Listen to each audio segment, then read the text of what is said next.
Good morning, good afternoon, good evening, and welcome along to episode 59 of the Sofa Manager Scottish Football Podcast. Sorry there was a bit of a break since the last one. I had to gather myself together after the national anthem incident. If you're not sure what I'm talking about, listen to the episode before this one. And we also had to have some summer holidays away from football, catch some sun. But anyway, we are back this week for episode 59 of your favourite Scottish football podcast, and this week I'm going to be talking about the most important grudge match in the world, quite possibly. You think Rangers and Celtic is bad? It's got nothing on this, and they even let me play. So we'll be talking about that a little bit. We'll also be talking about, do we give our players too much stick in 11-a-side matches? As it was my first return to 11-a-sides in a while. My co-host tonight, Andrew's picked up 11-a-sides again recently this year. That's true. We'll talk about the difficulties of 11-a-side football and whether all the stick we give players on this podcast is certainly worth it. We'll also be previewing our favourite competition, that is the Europa League, and the sensational draw that came out for one of our three teams, and a little look ahead as well to Celtic in the Champions League as our season's starting the next couple of weeks, sadly, and we might touch on a little bit of this thing called the World Cup competition as well, so we'll wait and see. Anyway, I'm one of your hosts this evening, and Scotland's ropiest announcer, as fully proved in episode 58. It is myself, Paul Menzies, and joining me tonight, fellow co-host Andrew. Hello. He will be the graduate as of tomorrow, so you can play that music from the film in your own head. Presented by none other than Annie Lennox. Lovely. Which is very exciting. You thought of any crafty lines to feed her, Andrew? Absolutely not. No? Sleep well last night, Annie? Have some sweet dreams, perhaps? There we go. So, without further ado, let's crack straight on.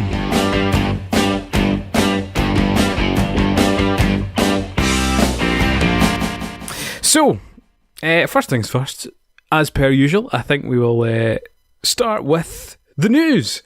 So this week, I think I'll start straight from the top by saying thank you. It was my we had some posters made for Sofa Manager this week, with some very favourable comments. I've got the piece of paper right here.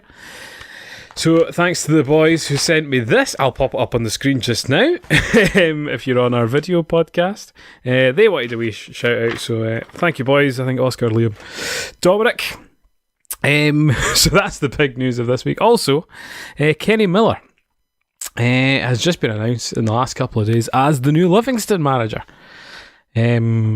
Which, you know, he's been oohing about it for a while. They gave him a deadline. Now he's gone for it in a sort of player manager capacity. Player manager isn't really a thing anymore, so I don't see his playing days lasting much more. But what do you think of this appointment, Andrew? Or disappointment, well, some might see it. I feel like Livingston can get excited about Kenny Miller because he is... I don't know if they've went for him just because he's a good player. He's a good player. But at the same time, if you're going to be a player manager, like... Falkirk had it with John Hughes and he'd subbed himself on sporadically, but I think Kenny Miller's not done yet.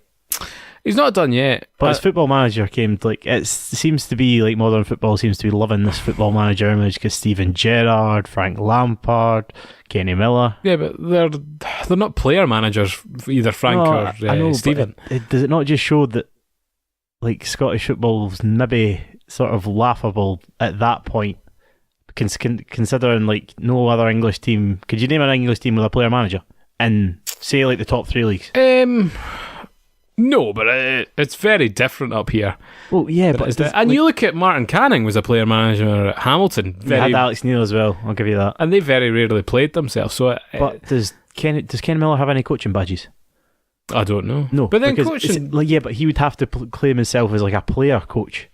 It's a for big, some games because that's what Gerrard has to do. It's a big name, and it was perhaps only they would get someone of his calibre to the club. I saw Gary Holt was in the sort of circle there, and when his time at Falkirk was, well, I mean, you had the Hibs game, which was his first game. Take your navy blue tinted spectacles off. No, but he did well with Falkirk though. And he's done what since?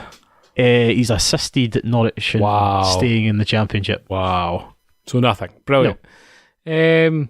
Yeah, I think it's interesting. I think he could form a deadly partnership with Lee Miller up front in the Miller and Miller combo. Yeah, but they play with, they used to play with 3 up front, so we'll see how it goes. Well, had more lucrative offers. I thought he could have scored a lot of goals with people like Aberdeen. That was especially a big miss. even, when the Hibs offer was on the table. I think it could have dropped down to teams like St Mirren were offering him kind of more money and things. So it's a risk from a lot of perspectives. I've been hearing, criminal investigations are pending. He's still got a hearing to be heard. Well, for Rangers. Well, no, there's a separate criminal issue as well, apparently. So, it could all fall to pieces, but it's a safe job to take for your first job. They fully expect that this will be a one-season thing in the Premiership, so no pressure there. They're out looking for more investment at the moment. So it's a safe bet for him. Yeah, that's true. It's a shame there's probably no way back to Rangers from a management. Well, I mean, I don't think he's ever going to be allowed back to Rangers in any form. Unless no, probably not. Sadly not. Elsewhere in the league, speaking of former championship contenders, Falkirk's home kit released last week. It's hanging pride of place on my wall just there. One of the first ones I've shelled, actually the first one I think I've ever shelled out for with my own personal money. It's that good looking. Yeah, it's a really good design, but sold out within just a couple of days. It was a small order though. Well, initially, Andrew. This is a podcast. We try and hype things up and go for the clickbaiting titles. That's exactly the sort of clickbaiting. I've never known, not a Scottish football kit. Stock. They are back in stock now, but I've never known a Scottish football kit to sell out so quickly. That's true. I think it's just the different design for ones, because you usually just get like your simple templates that clubs use. They never really go for anything sort of out there. Well, I think there's not really an excuse anymore. Everyone's gone for it. Yeah. In some sort of capacity, Hibs have quite a fancy pattern on it. Ross County's kit this year reminds me of an American flag. Yeah, a little bit. Which maybe reflects, I think there's an American ownership there. So, interesting there. I'm surprised Dundee kind of didn't sort of follow the same path. But with the technology available to us these days, the sky's the limit. And we should be pushing that, quite frankly. Aberdeen home kit, hello. But yeah, I think at the moment Falkirk kit's probably the coolest one out there I've seen. For this season, yeah, I would say I'm not being biased, but I'm always going to be biased. I've not been blown away. I like Hearts have gone back to a more kind of retro Umbro theme. Yeah. Which is quite smart. I mean, the colours came back, but they've kind of went away again. Yeah. Well, it's inspired us to get out at least. Some people have been sending in on Sofa Manager's Instagram their kits throughout the seasons. So if you do have your wee kit collection, get it out, get it pictured and send it to us. We'll post it up. We had a really good one from Daniel today, a St Johnstone fan. Kind of trailed back a few years, but of course, the 1970s retro kit was his favourite. Yeah. And I think that's reflective of a lot of the fans out there. So clubs should capitalise. Why don't we have like a retro week as like the NBA teams and things do? Where you can come back with your different jerseys and things. It'd be expensive, but I mean, it could be. It would be a bit different though. It would. We all turn up to. You could have a 90s week, perhaps. With 90s it's rave. not a disco, so we're not going to go there. Oh, but you could go further back. You could go to the 60s. Everyone would turn up with their flat cap, like they do at the historic racing days, or the kind of Great Gatsby things and things like that. Old Why sport. not? Why not? Anything that stops flossing and dabbing oh no at our football stadiums is what I would argue for. Few signings to speak of this week, mainly surrounding Hibs. Dylan McGee today confirmed at Sunderland, as Jack Ross continues to build his kind of Scottish footballing 11 to bring them back up the leagues. I find that a weird one though. He's a good player. I mean, if it wasn't like you've seen players go down to League One before and they've done alright, but I mean, looking at that for a move, it's not. If it was anyone else in Sunderland, I don't think he would have went, because Sunderland, I know, like big club, the big team, and I think the full restructuring of the club is really showing a little bit. But I think he's going for the Scottish approach though. Yeah, I think he's not going to change like how he did it in Scotland though. Well, I know that's proved quite unpopular, with English fans down south, especially if it's not worked out. You've got these kind of Scottish dud players. Yeah, I mean, you had Stephen Naismith at Norwich. Sorry, you had Alex Neil. Well, no, Stephen Naismith does really well. in my opinion. Well, that's why Norwich. Everton, why Norwich have loaned him out for the full season to Hearts again. Yeah, well, no, he's flat now, but when he was at Everton, he was. There was like, he was a great substitute. yeah, he was. I'm being serious though. Like there was time, like he played a belter of a game against Chelsea once, but I can't really remember more than that. But well, to be fair, you had Alex Neil who went down, and he did well for a bit. Mm-hmm. But then obviously it never worked out with him at Norwich because I don't really think he had the backing that he wanted. Yeah, well, he did well. He kind of flew in the coattails there. I think it's good though. Like, you know, big club, should do all right. But Hibs signing from down south as well. Remember Adam Bogdan? What was it? He had one game for Liverpool and he's had a protest from never to play again. I remember he was quite a good goalie for Bolton yeah. At one point, out in the sticks. Well, now he's back in between the sticks. Did he not play against Scotland? And he had a howler? For who? Hungary. Oh, right, very possibly. I think it was Hungary No, I think it was Hungary. He's been completely the forgotten man, but Hibs have signed him. And I think they've been needing a more consistent goalkeeper because they kind of flip-flopped. Well, yeah, to be fair, you had the big polar bear in goals who... Marciano? No. Who was the cup final hero? Semi-final hero? Oh, the blonde guy? Yeah. It's not Lee Camp. I know the person you're speaking of. Oh, yeah, you had him, but he played really well for them in the cup final, but he bottled it for them in league matches. So, I mean, he gifted Falkirk a goal and it just slid through his legs. Well, you know, but I think Marciano, who I think left them at the end of the season to go to some Israelis, was their kind of main man.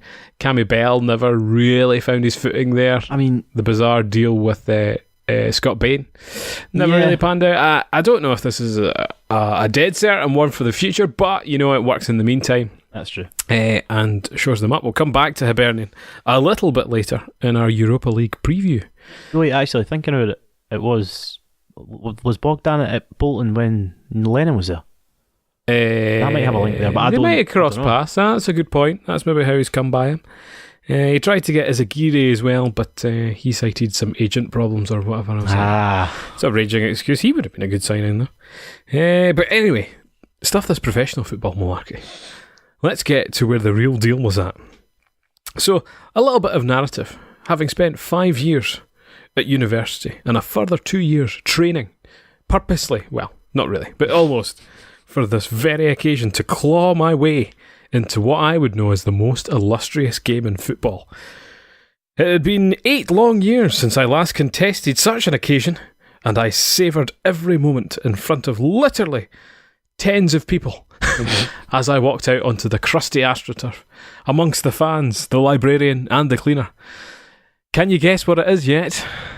It is, of course, the fateful end of year, I think every school does this, pupils versus teacher fixture.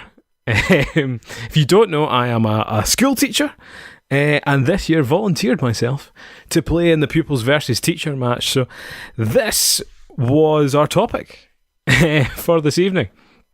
A few stories from the game. I played at left back, did quite well, didn't concede any goals when I was on the pitch, so I thought job well done.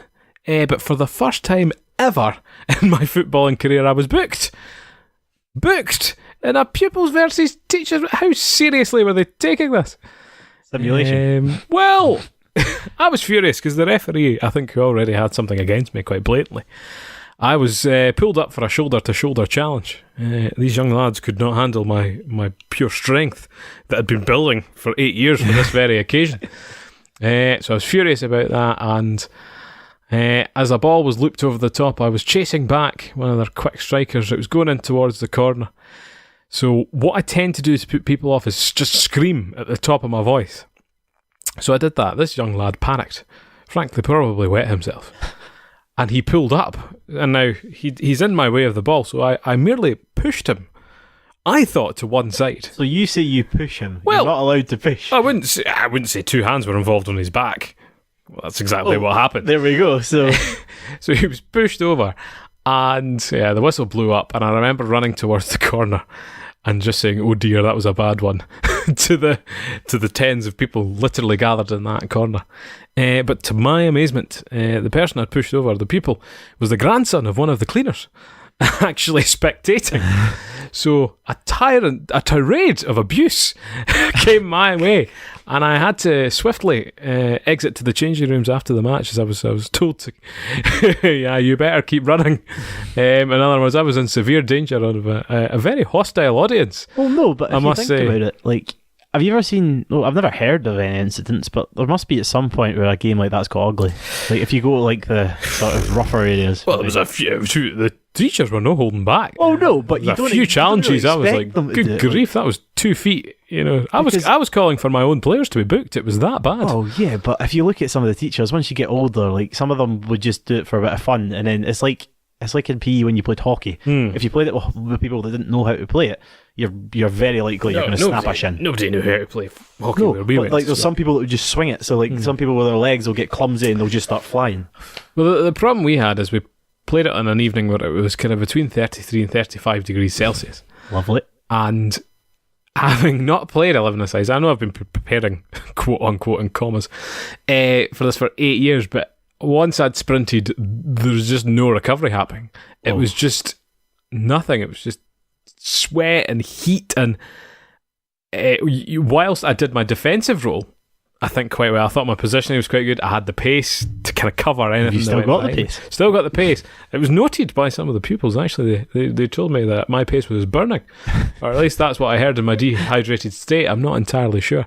However, offensively, I was just like, nah.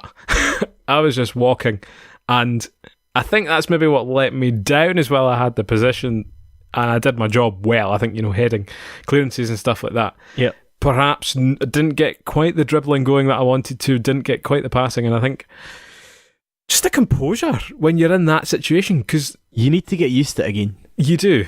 Because there's a lot, like, there's times where, like, say if you play 5-a-side, you've got time with the ball to think about it. There's only 9 other people there. There's 20 people. Yep. But you're only playing 10-a-side. Well, the goalkeepers don't really care in that. I must commend the janitor, by the way, who might as well have been Gianluigi Buffon. We only lost 2-0, but it was some of the most sensational goalkeeper, because that's what usually lets you down in these games, is the goalkeeper. That was tremendous. But it kind of led us onto the topic of whether we're kind of too critical of players on a week-in, week-out basis. Because one of the questions I was going to pose to you, Andrew, you've started playing kind of amateur Sunday League football again recently. In that, what's the difference between you and a professional footballer? Well, you get snapped more. It depends what kind of player you are, though. Well, I'm asking, what's the difference between you and a player? What? There's genuinely, if you're not in professional and you're in, if you even just watch juniors, look at their strikers. Sounds like a roundabout answer to be, I should be a professional. No. I'm actually so good, but I decide not to ply my trade at professional level. Totally different. The lower down you go, the less pace you see, because you'll always have like a big striker who'll put themselves about and someone behind that can just shoot, and that's about it. Like, you're not going to get people that can do a lot of things, right? Because you're always going to have like either like a fat midfielder that knows how to use his weight, or you're going to have someone that's like overly eager. This literally answers no points of my question. What's your questioning? Why aren't you a professional footballer? Oh, right. Hindered at a young age. I think a number for me. I think composure on the ball is definitely one of them, but then that comes kind of through experience and stamina. I think my fitness is fine, but I just don't have the ability, really. Do you enjoy it, though? It depends. Oh. It depends who's on the park and how much you're getting beat by. I think for me, I loved being back out there, but I'm quite a humorous fellow, I would say, and I quite enjoy the drama of just winding people up. And the funny thing was, I'm always going on at footballers like, why did they get up after a foul and moan at the referee? There's nothing they were going to do. Although when I was blown up for the perfectly legitimate shoulder barge, I was like, what? Yeah, but it's just because you see other people do it. That's why you get into it, though. You're so angry and the blood's flowing, and eventually... But they don't do that in rugby, though. No, they don't. That's more of an aggressive sport. So why do they not do it, but why do we do it? Yeah, but I got to the point where I was calling for my own teammates to be booked. Their challenges were that. Obviously not a very good teammate. But then it's banter. It's banter. Oh, is it? I don't take things that seriously, and that gets me into trouble in competitive sports, because you do have people on the sideline who will just, be laser focused. Yeah. And I'm like, oh, what's the problem, bro? And I'm like, okay. Shut up. You definitely shouldn't say that to Sunday League because someone will stick the nut in you, per se. It's not very wise, but I enjoyed that. I almost enjoy being on the sidelines more because it gives you a chance. Well, yeah, I much prefer like 5s to 11s because if you put me in a tighter space and I don't need to think about it, I'm fine. But if you put me in a 1-on-1, I can't do it. Well, as I say, lost the game 2-0. When was the last time you played the Staff, actually? Staff when I was in high school. Ooh. 5th year? 4th? On the opposite sides. 5th year. Right. And we won like 3-0. See, I remember when we played the teachers, we got beat. We were never a very good football team. When we warmed up, we always used to practice crosses, and we would never do that in the actual match. Did you not get to like the Scottish Cup quarters when you played in that team? Well, you're not on the B team, but you made it quite far. So I joked with Walter Smith once about being a goalkeeper. It never panned out, and here I am in front of a microphone. I mean, once you're 5'7", you're not exactly going to have a great. Well, much like the Nigerian, Kawashima was it not Japanese goalkeeper. There was Ivory Coast goalkeeper in FIFA who was 5'7". I'd be a good women's goalkeeper. I'd say that much. But I'm very comfortable with my defensive position these days. You better hope you don't announce another female football game. Well, again, let's tune into episode 58. Let's move on from that.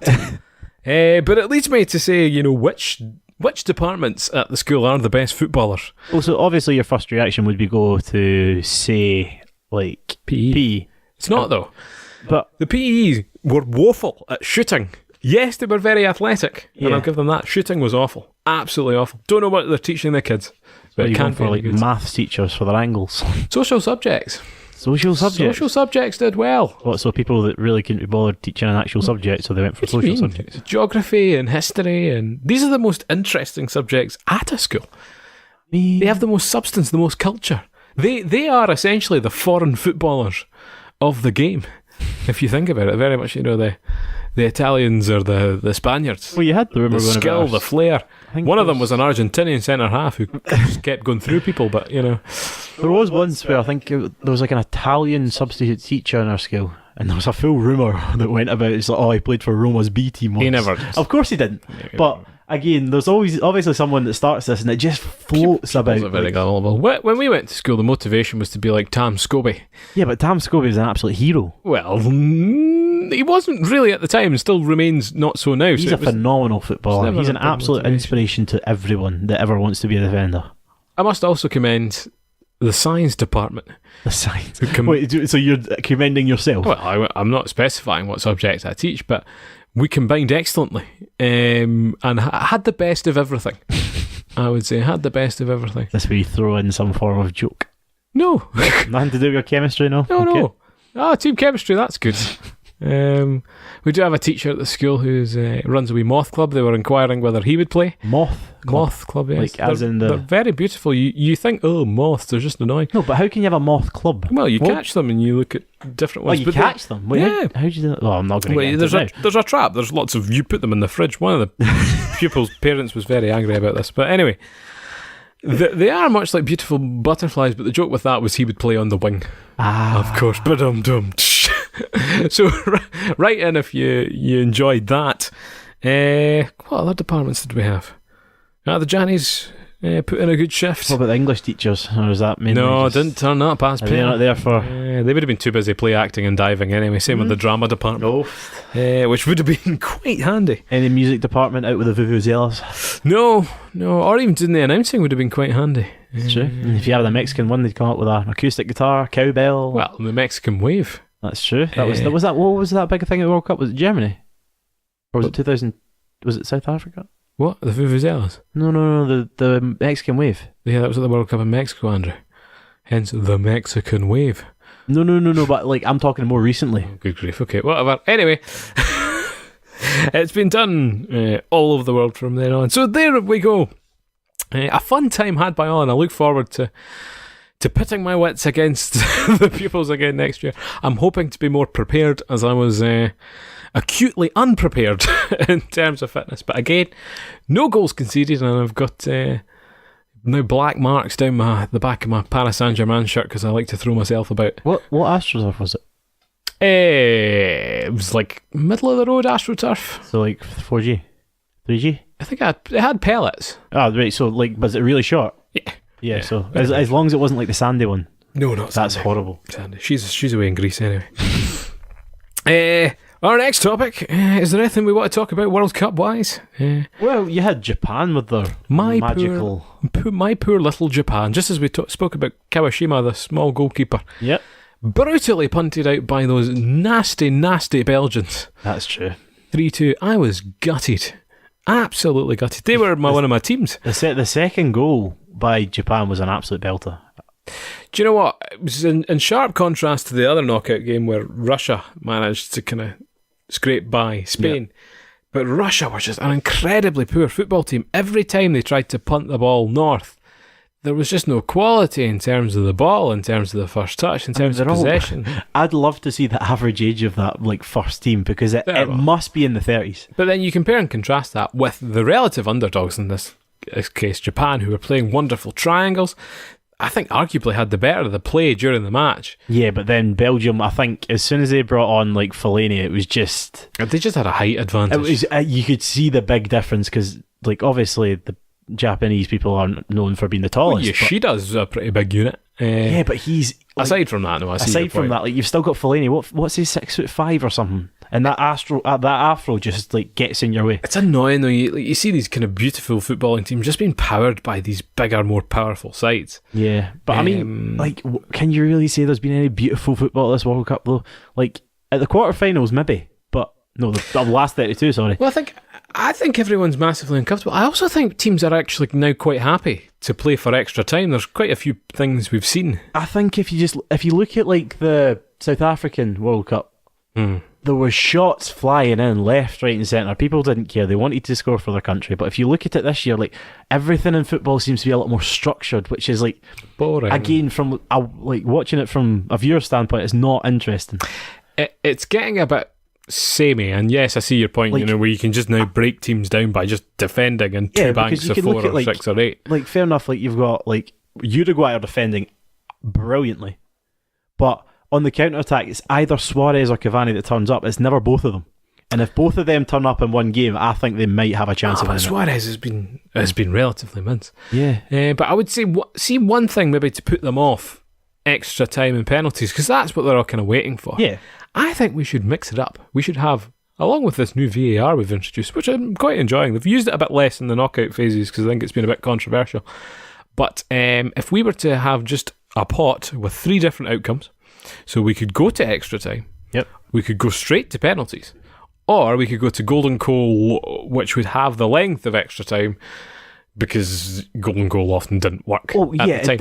Because it puts the pressure on in that they don't know if they're going to go straight to penalties, so that in the 90th minute, they're not just sitting there waiting for extra time, which is what I commend Japan for doing today. They got to the 93rd minute, had a corner, they thought, let's go for it.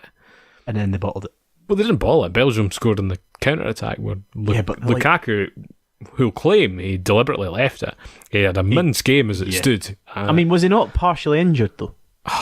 But I genuinely think they should have given Batshuayi a chance again, because favourite moment. Kicks the ball. At the time, I saw it when Belgium scored. I saw him crack the ball off the post and hit him in the head. And I said to my mates who I was watching there at the time, I was like, that happened. Yep. That legitimately happened. They're going to show it in the replay. And they kept cutting it off. I'm like, who's not seen this? Did you see him 10 minutes? Did you see him on Twitter though? What did he say? Who needs your Fortnite celebrations? And it's just the video of him hitting it off the post and hitting him in the pretending face. to be some sort of banter lord. I know he is hilarious. He tried desperately to get all those FIFA cards for most of the year. I think he did.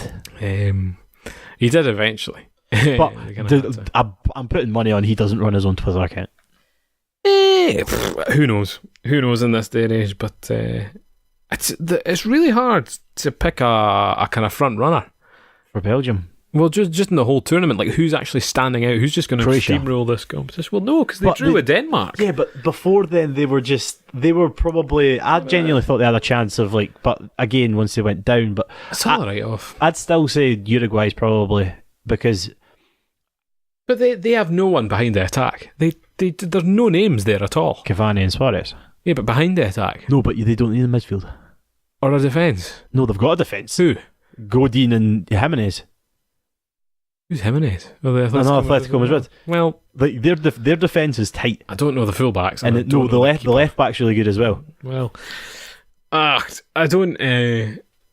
I don't fully rate them. I've been wound up by a lot of the punditry. The punditry feels a bit tired. I'd love if someone just like broke it down to like, say like it's 2 days before an England game. How many times in a commentary will they try and relate anything to England?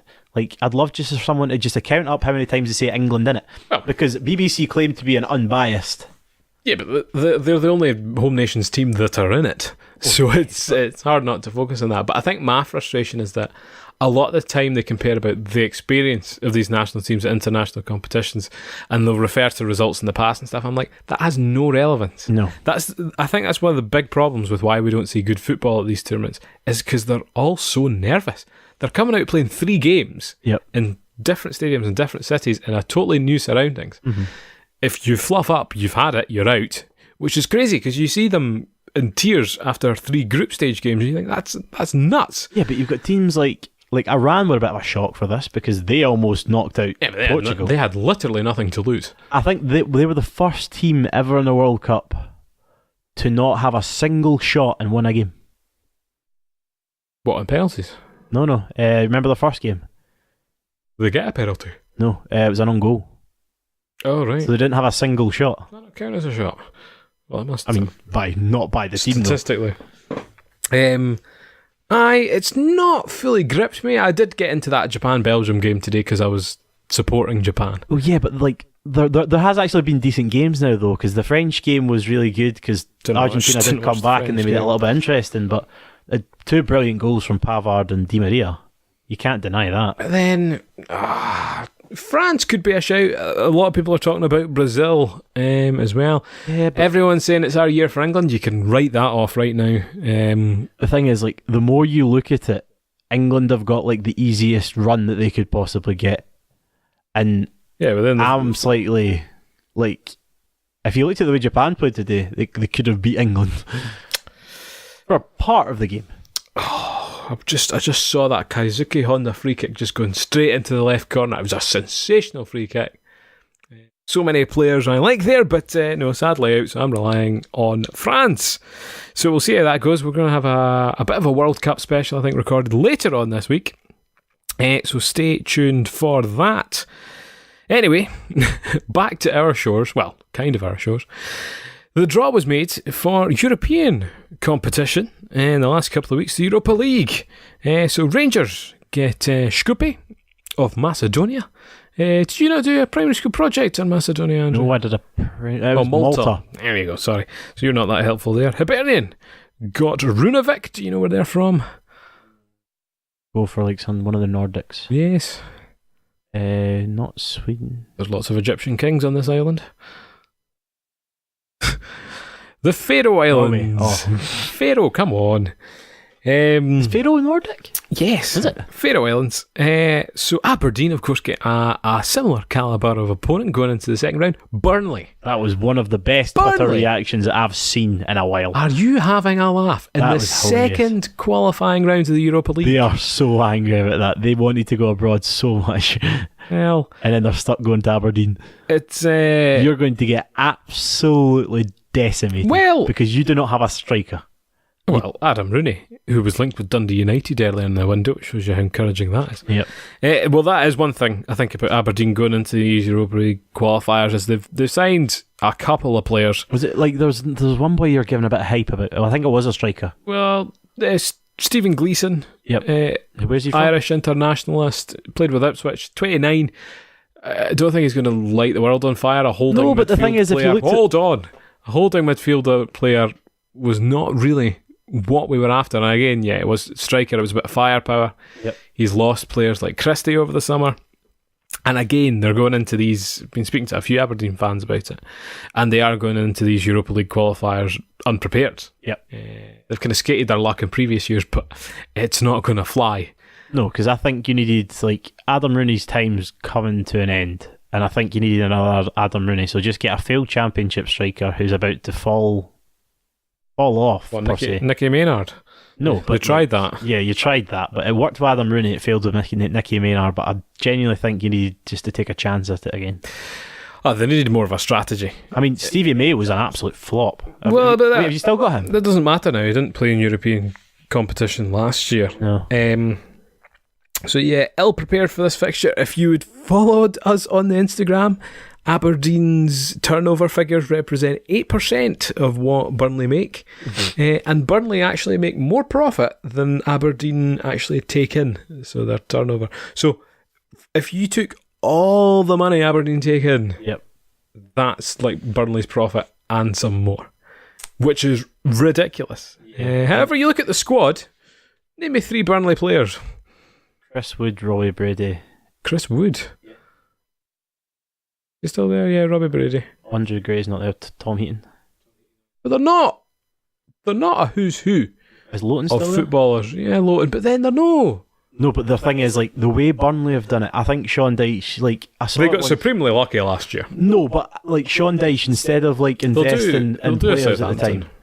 what was it? I saw it on Match of the Day once. He basically put the full investment into like a lot more like training based things. They got a new training ground. They really went for it, but he was all for keeping all the same players together. Yeah, well, it is a consistent. And who's size. Who's the centre mid? They've got Johan Gudmundsson, Icelandic player, along with Stephen Defoe, is it? Defoe, no, but there's an English boy that Belgian no. Sorry, I was thinking about Bournemouth there. That Arthur. No, he's not a very good footballer, but Bournemouth actually made him look good. I think there's a slim chance for Aberdeen because I mean, you've got nothing to really. Well, I mean, when I say fear, I mean you look like you're going out, so you might as well just go for it. Well, time will tell. Aberdeen have a friendly against West Brom, which is now, I think, a particularly helpful fixture for them. And we've seen the likes of West Ham go out and really struggle. To these teams in Europe that we might be expecting. These teams are not going to be at full strength. So I'll go in with a healthy dose of optimism, but yes, as you say, I was a little bit sceptical. Yep. Of course, more coverage to come of that in the weeks to come. You want it? I'm going to try. Next fixture, speaking of trying to do difficulty on Premier League teams, this team actually got a draw off of Fulham in qualifying for the competition in 2011, which I think is the year that Fulham went to the final, which is very, very exciting. And that is Runavik of the Faroe Islands.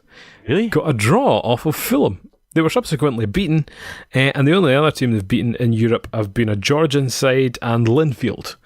Yeah. The town has a population of 3,794, which Does that not could worry you a bit? comfortably fit into Hibernian's South Stand.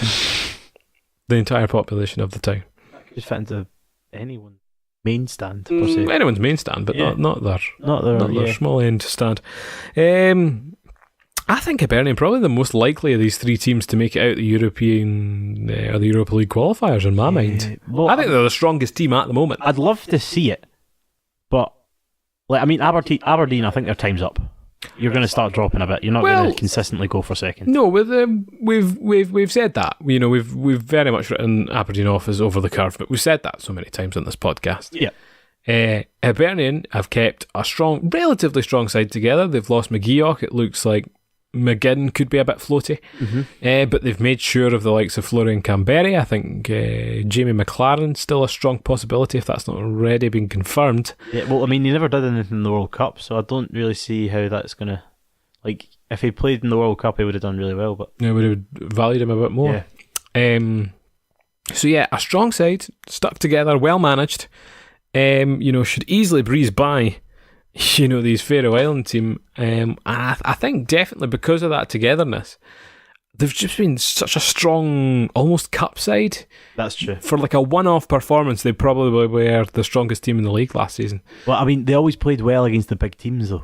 But then that's what this competition's about. Yep. Ish.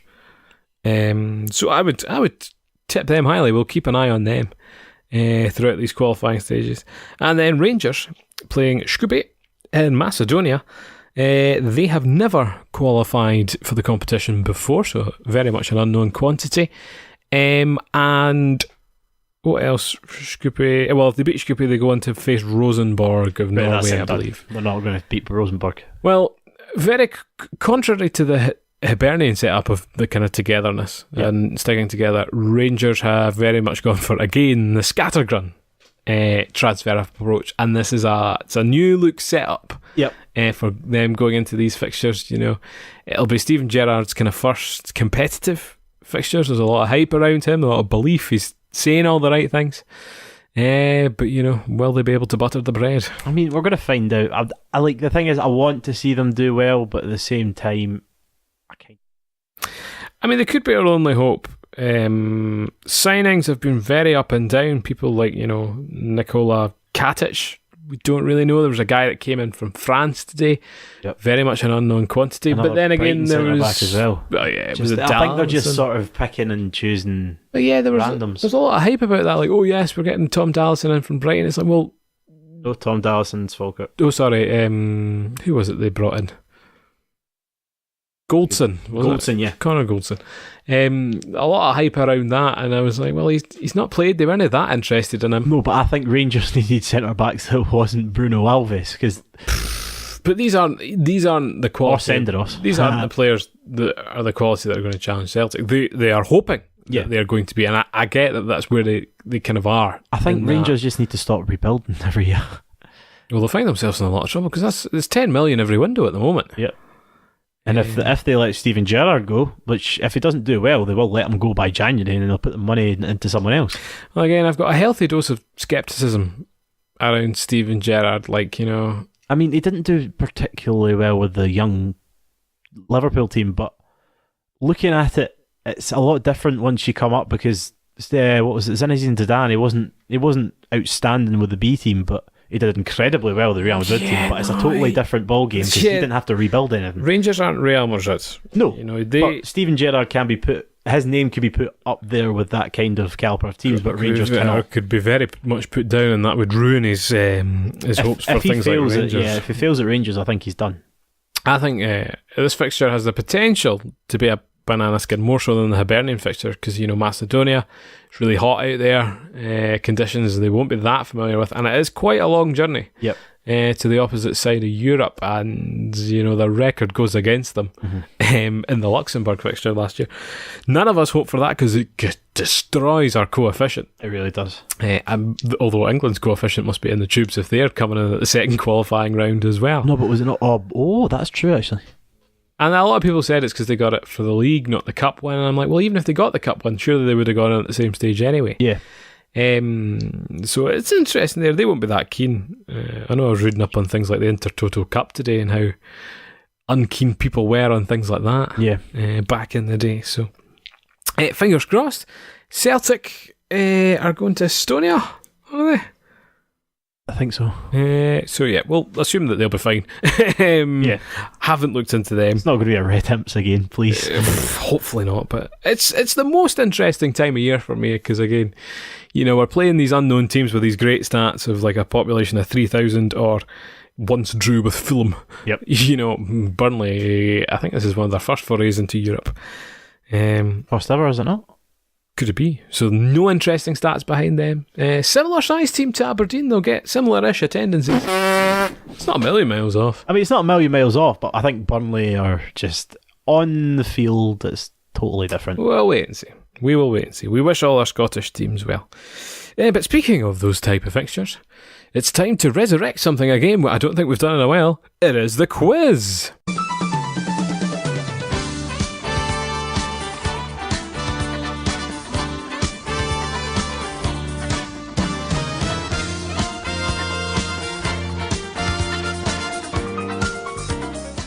So, this week's quiz is a quiz about Scottish teams playing English teams across a number of competitions. So it's, I think I've got one multiple choice question, the rest you'll have to answer yourself. Okay. Andrew, very much aimed at you, no pressure. Play along at home, comment below with your score out of 4. Score out of 4, hashtag that. So, question number 1. When was the last competitive fixture between an English and Scottish side in the Europa League or UEFA Cup? And who was it, if you know that? When was the last competitive fixture between an English and Scottish side in the Europa League or the UEFA Cup? I feel the English team's going to be Everton. Nope. Was it Hearts? Yes. Check. Who did they play? West Ham? No. Fixture was in 2012. You're getting no points for this now. Well, did Hearts not draw with them then get beat? They got beat and then they drew. That was it. It's not like Arsenal or anything. Of a similar calibre. It's not Liverpool. Liverpool. Yes, Hearts versus Liverpool in 2012. They lost the first leg 1-0 and were leading the second leg at Anfield 1-0 before a late equaliser by Luis Suarez. Right, but my question is, Luis Suarez rounded which player to score that goal in the final minutes? The final 3 minutes, I believe. Jamie McDonald. Jamie McDonald, correct. Jamie McDonald was the Hearts keeper there, so well done if you got that. Question 3. Who was the last English side to be defeated by a Scottish side in Europe? In the Champions League or the Europa League? Man City. When? Against Celtic. Last 2 years ago. Was that not a draw? Might have been. The article I looked at was from 2016, so it might be a bit out of date. I don't remember Celtic beating Man City. They did. They got very close to it, did they not? Well, they might have drew, but I could be wrong. Because I remember, who was it that played? Someone played really well on that day. I think it was Dembele. Was it not? Or was it 2-0? I think Claudio Bravo had a howler. Was it 2 years ago? When did I stay in the flat? Yeah, it was when I stayed in the flat in Glasgow. This was when Leicester, the season after Leicester won the league. No, I think they drew 3-3. Oh, right. So if it's not Manchester City... So is it Celtic? Yes, Celtic were the team. Who were they played in? Who was the English team was the question. So... wouldn't be Manchester United. It was. Yep. Tick. Was that Nakamura's free kick? 2006-2007. Shuniseki Nakamura, the scorer. Of course, our favourite Japanese Celtic player. And question number 4. That was one of the best free kicks I think I've ever seen. He was a brilliant player. Absolutely brilliant. We miss that sort of calibre in the Scottish League now. Final question. Question number 4. West Brom narrowly defeated which Scottish Championship club in 1969-70 season Cup Winners' Cup competition? Right? So this is a multiple choice. West Brom narrowly defeated which Scottish Championship club in the 1969-70 Cup Winners' Cup competition? Was it A, Dundee United? Was it B, Dunfermline? Or was it C, Greenock Morton? Dunfermline. Correct. In the Cup Winners' Cup quarter-finals? Yep. What on earth was that? Why have I never heard more about this triumph? Well, no, but if you go back, like, Dunfermline were a much bigger team. Nobody else around them's done anything like that, apart from Dundee United, I suppose. Oh yeah, but if you look at, like, even if you just go back in Scottish football, like you had teams like Third Lanark who were really, really good, but then they fell off. Yeah, but they didn't play in Europe. No, but you didn't really have European competitions back then, though. Wait, you did? I think St Johnstone once played like Borussia Mönchengladbach. Did they? And things like that. Hearts got really far in the AFA Cup. Semi-recently, Aberdeen got to the last 32. But Hearts did really, really well one year.